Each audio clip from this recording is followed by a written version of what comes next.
society obsessed with wealth and status, a man with overwhelming hope faces a tragic end when he pursues a goal to get the girl he loves.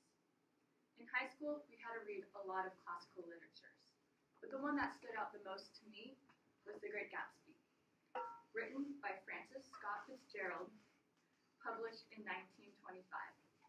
Today, I will give you the last final pages of this novel. Gatsby's house was still empty when I left. The grass on his lawn had grown as long as mine. I spent my Saturday nights in New York because those gleaming, dazzling parties of his were with me so vividly that I could still hear the music and the laughter, faint and incessant, from his garden and the cars growing up and down his drive. One night, I did hear a material car there, and I saw its lights stop at his front steps. I didn't investigate. Probably it was some final guest who had been away at the ends of the earth and didn't know the party was over.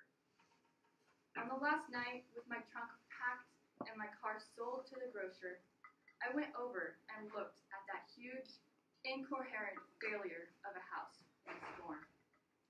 On the white steps, an obscene word scrawled by some boy with a piece of brick stood out clearly in the moonlight.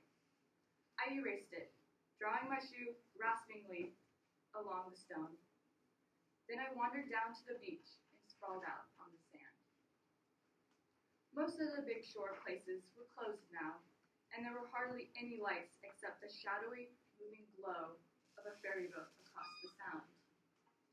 And as the moon rose higher, the inessential houses began to melt away, until gradually I became aware of the old island here that flowered once for the Dutch world.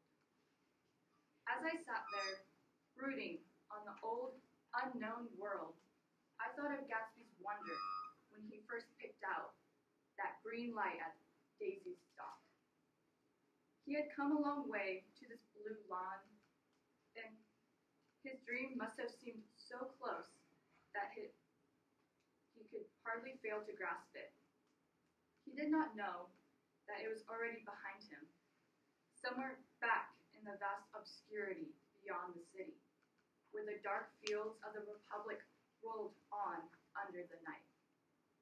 Gatsby believed in the green light, the orgastic future that year by year ascends before us.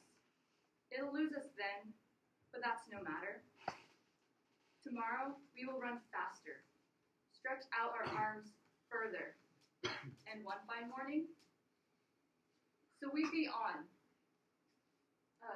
boats against the currents, borne back ceaselessly into the past.